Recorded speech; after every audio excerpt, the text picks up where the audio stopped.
Assalamualaikum warahmatullahi wabarakatuh. Perkenalkan, nama saya Aldi Prasetyo Saputra dengan nomor NPM B1A022410 dengan mata kuliah Kejahatan Mayantara dengan dosen pengampu Bapak Asep Suherman SHMH dan Ibu Mardatila SHMH. Buku yang saya gunakan dari perpustakaan dengan nama penerbit Profesor Ahmad Sodiki SH. Tahun terbit di tahun 2005, tempat di Malang. Di sini saya akan membawa dua bab. Pada bab pertama membahas tentang globalisasi, teknologi dan globalisasi.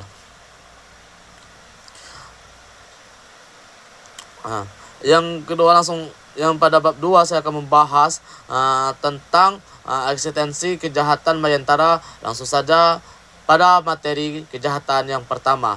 Yang pertama yaitu perkembangan kejahatan di era globalisasi.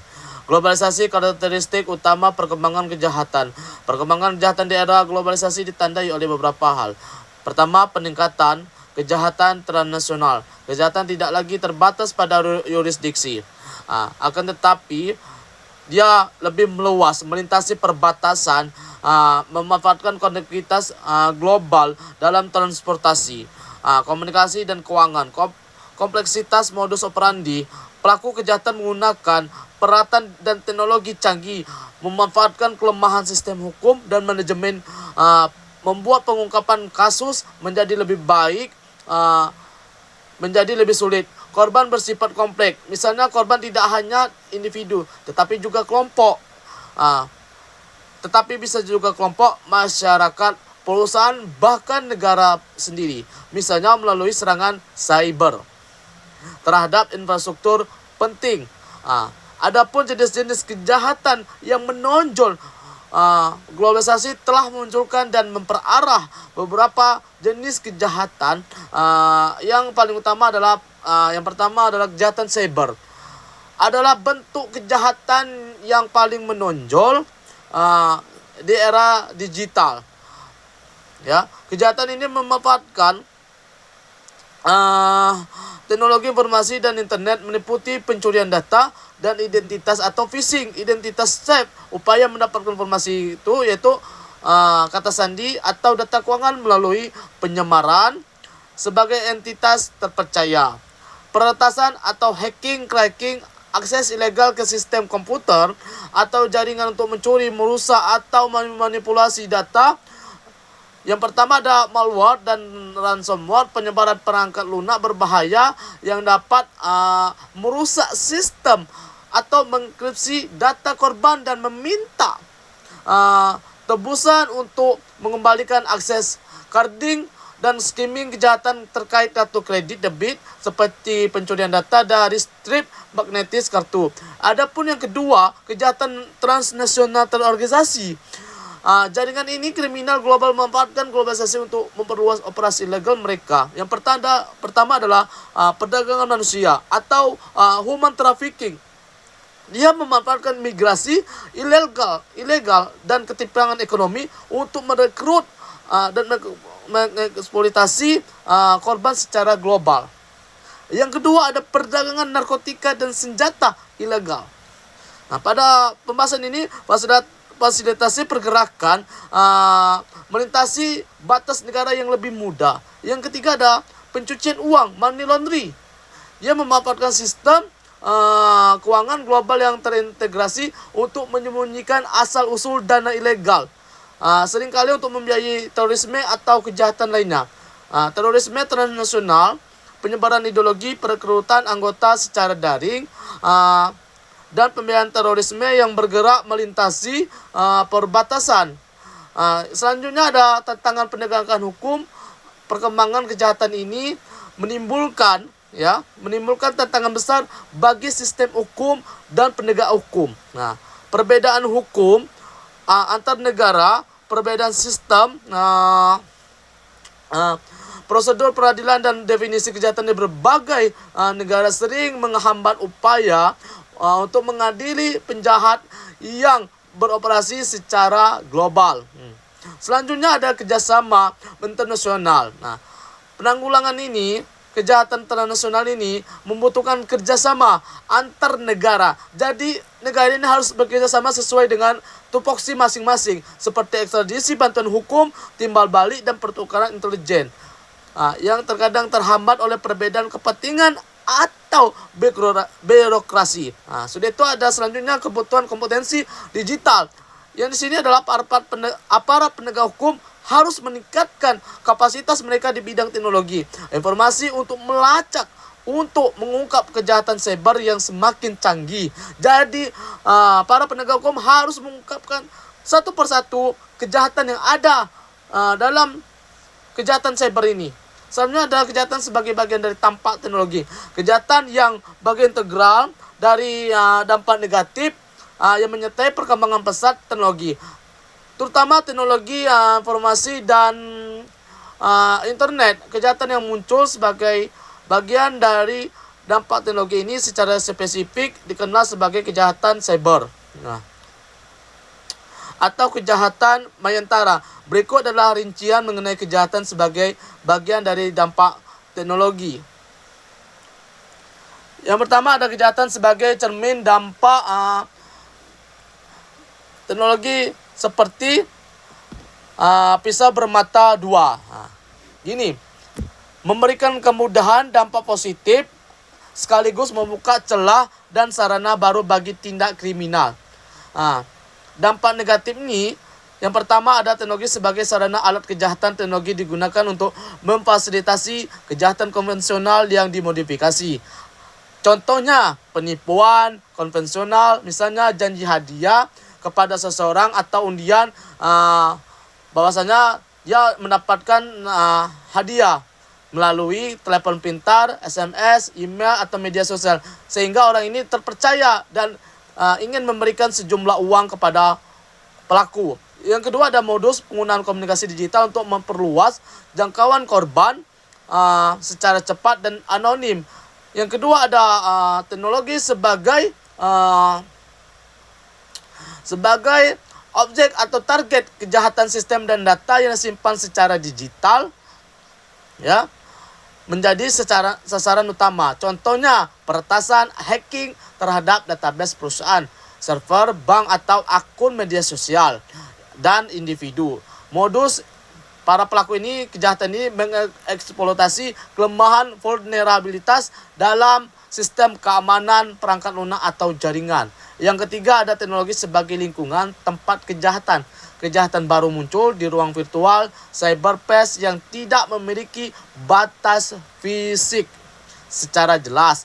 Contohnya penyebaran malware, ransomware, atau penyerahan konten ilegal seperti pornografi anak di internet. Modusnya sifat anonimitas dan luasnya jangkauan internet memungkinkan kejahatan dilakukan lintas batas dan menyulitkan pelacakan yurisdiksi pada hukum tersebut.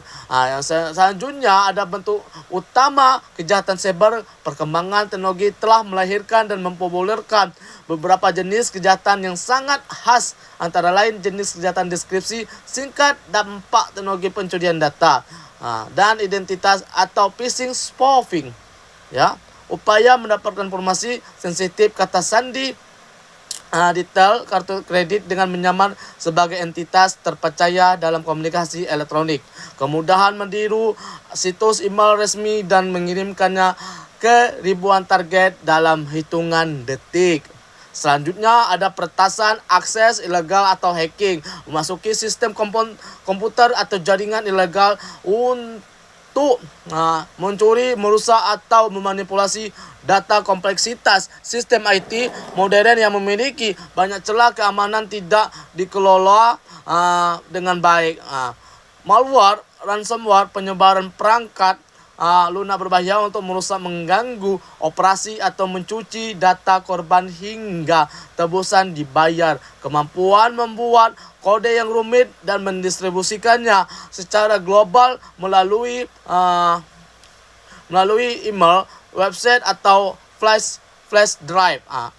Penipuan transaksi keuangan, coding, skimming, pencurian data kartu kredit atau debit untuk digunakan dalam transaksi daring ilegal. Selanjutnya ada migrasi transaksi ke platform online atau e-commerce dan penggunaan sistem pembayaran digital, penyalahgunaan konten ilegal, penyebaran materi yang dilarang, misalnya pornografi tidak boleh, kebencian atau hoax, menyebarkan suatu kebencian pada masyarakat secara massal di dunia maya maupun di aplikasi perpesanan yang memfasilitasi penyebaran konten viral secara instan. Selanjutnya ada tantangan penanggulangan kejahatan yang didorong oleh teknologi, menimbulkan tantangan karena anonimitas pelaku atau identitas pelaku seringkali sulit dilacak karena mereka dapat menyembunyikan lokasi dan identitas digital mereka. Adapun yang kedua, kecepatan dan skala. Kejahatan dapat dilakukan dari mana saja, kapan saja, dan berdampak pada jutaan orang atau sistem secara serentak. Misalnya serangan DDoS. Yang ketiga ada yurisdiksi hukum. Kejahatan yang melintasi batas negara, cross border, menyulitkan penegak hukum karena perbedaan undang-undang dan prosedur. Selanjutnya ada globalisasi, kejahatan atau tantangan bagi Indonesia. Globalisasi kejahatan yang merujuk pada kejahatan transnasional, terorganisasi, transnasional, itu crime, menimbulkan tantangan yang signifikan dan multidimensional bagi Indonesia. Posisi Indonesia sebagai negara kepulauan terbesar yang strategis dan populasi digital yang masih menjadikannya rentan sekaligus target utama bagi aktivitas kriminal lintas batas. Adapun tantangan utama kejahatan globalisasi bagi Indonesia, tantangan yang dihadapi Indonesia terbagi dalam 3 aspek utama, yaitu yang pertama geografis atau fisik, teknologi, cyber, dan hukum institusional. Udah itu ada tantangan geografis dan fisik. Indonesia dengan garis pantai terpanjang dan ribuan pulau menghadapi kesulitan dalam menjaga perbatasan dari pergerakan barang dan orang ilegal. Adapun selanjutnya perdagangan narkoba lintas batas. Indonesia adalah pasar sekaligus jalur transit utama peredaran gelap narkoba yang sering diorganisir oleh sindikat internasional. Kelemahannya ada pengawasan di perairan menjadi celah bagi para pelaku ini untuk masuk barang haram ini ke negara kita sendiri. Kelemahannya ada pengawasan perairan menjadi celah. Oleh itu perdagangan manusia, human trafficking, dan penyeludupan orang itu seringkali terjadi di negara Kamboja dan lain-lain. Indonesia menjadi negara asal, transit, dan tujuan di mana warga eksploitasi di luar negeri atau dijadikan titik transit bagi migran ilegal yang menuju negara lain. Penyelundupan barang ilegal mencakup senjata, satwa langka, hasil tambang, dan hasil perikanan yang merugikan negara dan ekosistem. Tantangan teknologi dan cyber. Ketergantungan yang tinggi pada teknologi informasi dan tingginya pengguna internet membuat Indonesia menjadi target empuk bagi kejahatan cyber. Selanjutnya ada kejahatan cyber lintas negara atau cross border cyber crime.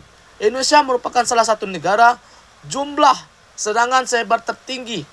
Kejahatan seperti ransomware, peretasan data pribadi, dan penipuan daring atau phishing sering dilakukan oleh para pelaku dari luar negeri untuk masuk ke Indonesia. Adapun yang selanjutnya ada pencucian uang, money laundering dengan basis digital. Pelaku kejahatan memanfaatkan sistem pembayaran digital dalam aset kripto yang kurang terregulasi secara ketat untuk menyembunyikan dan memutar dana hasil kejahatan, misalnya dari hasil korupsi atau narkoba, penyebaran radikalisme dan terorisme digunakan secara masif untuk penyebaran ideologi radikal, propaganda, dan perekrutan anggota terutama terorisme. Transnasional, tantangan hukum dan institusional. Ada globalisasi kejahatan bergerak lebih cepat daripada respon hukum dan kelembagaan. Adapun yurisdiksi dan bukti digital, sulitnya penegakan hukum karena pelaku berada di luar yurisdiksi. Indonesia. Selain itu, pengumpulan bukti digital lintas negara membutuhkan mekanisme hukum internasional yang sangat rumit dilakukan oleh para penegak hukum. Adapun selanjutnya ada kerjasama internasional. Indonesia harus aktif menjalin kerjasama bilateral dan multilateral. Misalnya melalui ASEAN Ministerial Meeting One Transnational Crime atau AMMTC dan Interpol dalam ekstradisi, bantuan hukum, timbal balik, dan pertukaran informasi. Ada selanjutnya, kapasitas sumber daya manusia SDM diperlukan peningkatan kemampuan aparat penegak hukum dan jaksa dalam menangani kasus kejahatan cyber dan transnasional yang membutuhkan keahlian. Kapasitas sumber daya manusia SDM diperlukan peningkatan kemampuan aparat penegak hukum dan jaksa dalam menangani kasus cyber dan transnasional yang membutuhkan keahlian teknis dan pemahaman hukum internasional. Upaya Indonesia menghadapi tantangan, Indonesia merespon tantangan ini melalui pendekatan komprehensif, yaitu hukum, kelembagaan, dan kerjasama. Aspek kelembagaan, lembaga upaya dan tindakan, hukum, dan peraturan DPR. Pemerintah, Mahkamah Agung menerapkan dan memperkuat undang-undang seperti Undang-Undang ITE, Undang-Undang Tindak Pidana Terorisme, dan Undang-Undang Pencegahan dan Pemberantasan Tindak Pidana Pencucian Uang atau TPPU. Penegakan hukum Polri, Baris-Krim, BNPT, BNN, peningkatan koordinasi antar lembaga. BNPT fokus pada pencegahan dan penindakan terorisme transnasional, termasuk deradikalisasi dan kontraradikalisasi. Keamanan cyber, BSN, Badan Cyber, dan Sandi Negara melakukan pemantauan trafik anomali, memberikan edukasi keamanan cyber, dan melindungi infrastruktur informasi vital negara dari serangan cyber. Selanjutnya ada asal-usul dan definisi konseptual, yaitu pencetus istilah cyberspace pertama kali dipopulerkan oleh penulis fiksi ilmiah William Gibson dalam novelnya Neuromancer tahun 1984. Pada definisi Gibson, ia menggambarkannya sebagai halusinasi sepertujuan konvensional hallucination yang dialami setiap hari oleh jutaan operator yang sah. Sebuah representasi grafis dari data yang diabstraksi dari bank setiap komputer dalam sistem manusia. Yang selanjutnya ada sifat cyberspace adalah ruang imajiner atau ruang non-fisik di mana interaksi sosial, bisnis, dan pertukaran informasi digital berlangsung. Ini adalah lingkungan digital yang dimasuki seseorang saat interaksi dengan teknologi yang terhubung jaringan. Selanjutnya ada hubungan dengan internet. Internet adalah tubuh, cyberspace adalah jiwa. Jika internet adalah infrastruktur dasar, kabel, server, perangkat keras, maka cyberspace adalah pengalaman media sosial yang e-commerce pada game online, email, web browsing yang terjadi di atas infrastruktur tersebut. Selanjutnya ada segala aktivitas yang tidak terikat pada lokasi fisik seperti melakukan video call, bermain game online, atau membaca berita di situs web adalah bagian dari pengalaman di cyberspace. Ringkasan cyberspace, ruang virtual yang terbentuk dari interaksi melalui jaringan komputer, tempat berinteraksi, berbisnis, dan berbagi informasi dalam bentuk digital. Selanjutnya ada sejarah singkat internet. Internet berasal dari proyek militer Amerika Serikat bernama ARPANET pada tahun 1969 yang kemudian berkembang menjadi jaringan riset dengan protokol standar TCP atau IP. Pada awal 1980-an, revolusi besar terjadi saat tim Berners-Lee menciptakan World Wide Web atau WWW pada tahun 1989 sehingga internet mulai dapat diakses oleh masyarakat umum melalui tampilan grafis pada tahun 1990-an. Awal mula 1960-an sampai 1970-an. 1969 proyek ARPANET dibentuk oleh Advanced Research Project Agency atau ARPA dari Amerika Serikat untuk menghubungkan 4 universitas. Misi awalnya adalah untuk kepentingan militer dan riset. Pada tahun 1970-an, jaringan mulai berkembang tetapi masih terbatas. Perkembangan protokol dan jaringan pada tahun 1980-an 1982, protokol komunikasi standar TCP atau IP diperkenalkan memungkinkan jaringan yang berbeda untuk berkomunikasi satu sama lain. Pada tahun 1984, sistem penambahan domain atau DNS mulai digunakan untuk memudahkan pencarian alamat situs. Pada tahun 1986, National Science Foundation Network atau NSFNet didirikan oleh pengganti ARPANET dan mulai menghubungkan jaringan di berbagai negara. Era komersial dan World Wide Web. Pada tahun 1989, tim Berners-Lee menciptakan World Wide Web atau WWW, sistem yang memungkinkan akses informasi melalui hyperlink. Pada tahun 1991, kode untuk membuat halaman web dan browser pertama tersedia secara gratis di internet membuka jalan bagi adopsi massal. Pada tahun 1993, layanan pendaftaran domain publik dimulai melalui internet.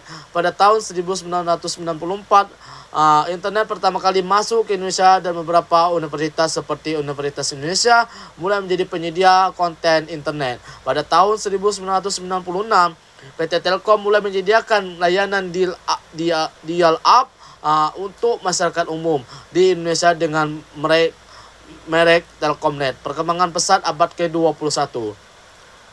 Pada tahun 2000, keberadaan WiFi dan perangkat mobile serta munculnya platform media sosial seperti Facebook dan Twitter membuat internet semakin mudah diakses oleh masyarakat luas.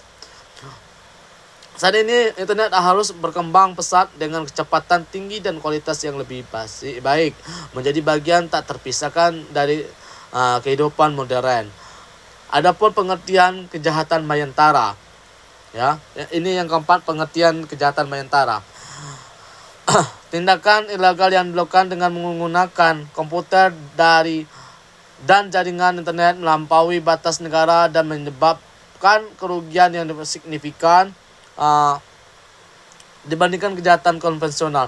Penjelasan kejahatan Mayantara cybercrime memanfaatkan perkembangan teknologi informasi dan komunikasi untuk melakukan berbagai tindakan kejahatan yang seringkali sulit dicegah karena sifatnya yang lintas batas dan terus berkembang. Kejahatan ini dapat dilakukan oleh berbagai kalangan mulai dari remaja hingga orang dewasa dengan berbagai motif. Bentuk-bentuk kejahatan Mayantara, beberapa bentuk kejahatan Mayantara, ya, meliputi yang pertama, peretasan atau hacking, upaya untuk mengakses sistem komputer atau jaringan tanpa izin. Adapun yang kedua ada pencurian data kartu kredit, penyalahgunaannya informasi kartu kredit untuk keuntungan diri sendirinya atau keuntungan pribadi secara langsung. Yang selanjutnya ada penyebaran konten pornografi, distribusi materi pornografi melalui media online.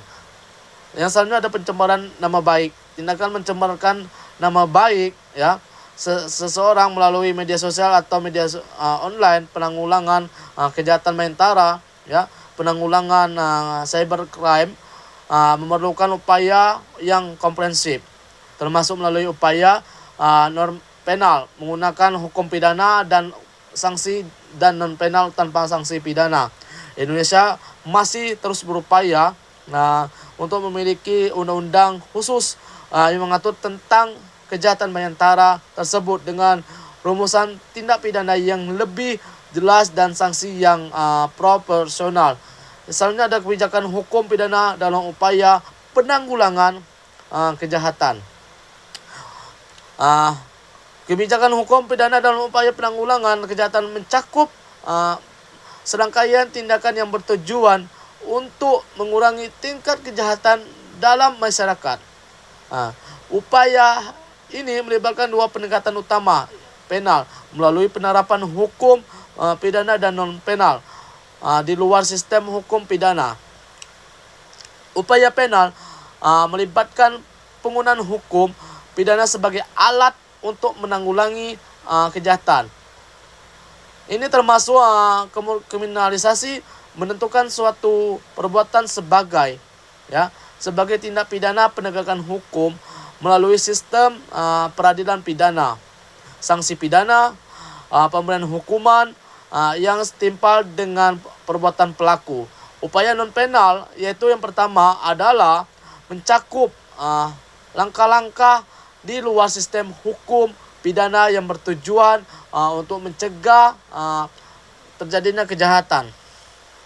Ini termasuk pendidikan dan penyuluhan, meningkatkan kesadaran masyarakat tentang hukum dan akibat dari kejahatan, program sosial dan ekonomi, mengurangi faktor-faktor yang menyebabkan orang melakukan kejahatan seperti kemiskinan dan pengangguran. Adapun yang selanjutnya ada kerjasama dengan masyarakat, melibatkan masyarakat dalam upaya pencegahan kejahatan. Tujuan kebijakan hukum pidana, adapun yang pertama adalah perlindungan masyarakat dan mencapai kesejahteraan sosial. Ini dicapai melalui pencegahan kejahatan, mengurangi kesempatan dan niat untuk melakukan kejahatan, penegakan keadilan, memastikan bahwa pelaku kejahatan dihukum sesuai dengan perbuatannya.